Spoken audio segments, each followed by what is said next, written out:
Welcome to the couch, Jed. Hey, Jasmine, what's going on? Not much. All right. So tell us about growing up in Arkansas. How did your surroundings shape your love for music? Man, so it's such a strange. I feel like my story is not very similar to other people who come from like a bluegrass music background. Like I feel like a lot of people who came from that background, they have family members that play music, or they grew up in a really like a densely populated community of musicians, particularly like in bluegrass or roots music. And I grew up in Southwest Arkansas. I spent my childhood there, and me and my brother were BMX punks, and we were really into Creed, like not Creedence Clearwater Revival, like Creed, the rock band. And my dad was a big Collective Soul fan, and I listened to a lot of Tom Petty in my early childhood. And I didn't really have a lot of music community in my childhood. My mom just came home randomly. I always wanted to play drums, and my mom came home randomly one day and said, "Hey, I signed you up for guitar lessons." So I kind of learned guitar because it was the thing my mom signed me up for, not because I particularly gravitated towards guitar. I understand that. I played clarinet because my mom signed me up Yeah, for it. it's kind of like just and thanks, Mom. For better or worse, now I play guitar all the time. But it wasn't until we moved from Magnolia, which is Southwest Arkansas, to Searcy area, Floyd, for anybody that knows where Floyd is. And my dad took my brother and I to a Ricky Skaggs concert in Conway and at UCA, and that like changed the game for us. That kind of like was my first exposure to bluegrass music, and from that point, we started going to Mountain View, which is 45 minutes from here. Yeah. Started going to Mountain View often, going to shows at the Folk Center. We were just talking about that, and saw Del McCurry, saw Sam Bush, saw a bunch of developed a friend group and kind of a musical community in Mountain View, and then that's kind of the thing that I remember at one point when I was 16 thinking this could be a career for me if I really apply myself to it. And so I spent a lot of time practicing and shedding and trying to be as involved in the music as I could be. And so Arkansas, initially, it was kind of like more my early musical influences weren't contingent upon the place I lived necessarily. They were just kind of contingent upon my dad's taste and like being a BMX punk. But later on, living in Central Arkansas and getting involved in the Mountain View community, that sort of shaped more of my musical direction.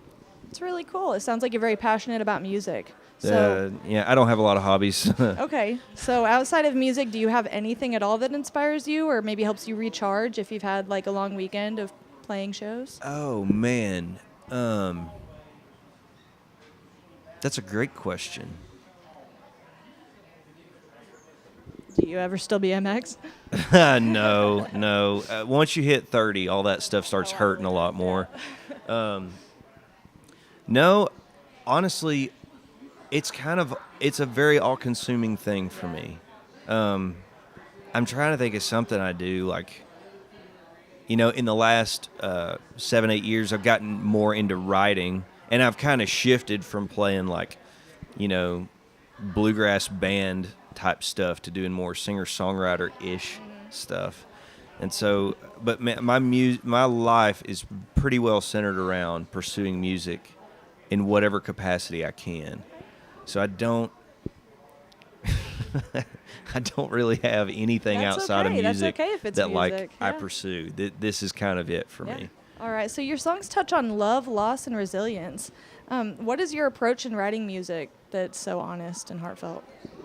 Man, that's cool. I've never really been asked that. So I have never considered myself a songwriter. Like, I started writing songs as sort of a cathartic outlet for my own emotions and telling stories about my life. Like, I never really wanted, like there are people who are like iconic songwriters, like James Taylor and John Prine and Leonard Cohen, and I never studied those people. I never really thought I would be a songwriter per se. I just kind of I wrote a song once, and I remember my first thought was thinking, people are going to think this is stupid. This is like a dumb topic to write a song on. And when I played it out the first time, a girl that knew me, she cried, and I was like, okay, maybe there's something here. And all my songwriting is based on is just like life stories. Like I don't ever see myself becoming somebody that like writes songs for other people, because I feel like my songs won't mean it's something that happened to me. Right, it's personal. And that's why I feel like I can sing it in a meaningful way, because it actually means something to me. It's an enviable skill, people who can like write a song and like they know how to write a catchy hook, and it like, makes $1 gajillion and some mainstream country artist cuts it or something. I think that's awesome, but I just don't feel like my songwriting is really anything other than me telling a story about how I felt about a situation or trying to express really intense emotions. Yeah. That's a thing. Yeah. Like really trying to put how I feel to music. I really like that answer. That was a good answer. Yeah. Okay, so Thanks. if your younger self could hear you now, what do you think he would say?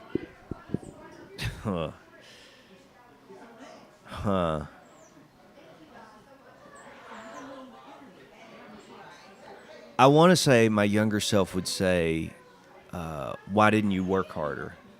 Why didn't you do more? Why? Which I guess is kind of like, that's kind of a dark answer, but I feel like I've always kind of been, I've always kind of wanted to push myself to my limit. And it would either say that, or it would say, why aren't you married with kids? Or I feel like my life has not taken a path that I would have predicted at all. Like if you'd have told me that at 20, hey, you're going to be sitting in a brewery in Norfolk, Arkansas. Is it Norfork? It's Norfolk. Oh my For God. some reason, it's when I you say type it in on Norfolk Google, it every says time. Norfolk, but it is Norfolk. Yes. Norfolk. Would you be sitting in a brewery in Norfolk, Arkansas? Because it's the North Fork of the river. Okay. Did you know that? Yeah. No. So that'll help. I hope it helps. Maybe. Doing an interview in a brewery at 34, like I don't know how I would have responded to that. I know what I would tell my kids, and maybe that's an answer I can give you that kind of shines light on that question. Is I would say, if you're interested in something, pursue it regardless of what you think the monetary outcome of it will be. Because I'm not getting rich by any means playing music, but there's something that I get out of it that's more satisfying, that you can't really purchase, that to me outweighs the like, okay, well, I'll sacrifice my time to go have a regular job. So what was your question? It was, what would you tell your younger self? What would your younger self tell you? What would your younger self tell you?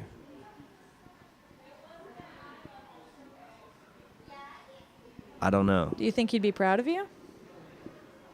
Maybe proud of the music you've made? Maybe. I hope that I would be. I hope that younger me would think my music is cool. That's something.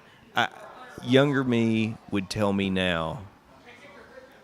Yeah, because I've gotten to meet some people who are very influential, and I'm sure it's taken you places you wouldn't have gone otherwise. Yes, it has. And that's something that my younger self would have been like, wow, you did that? Like you went out of the country to get to play music and you met these people? That's a good point. That's something younger me would be thrilled about. That's pretty cool. Well, hopefully younger you is watching somewhere and can be proud of you tonight. Yeah, hopefully so.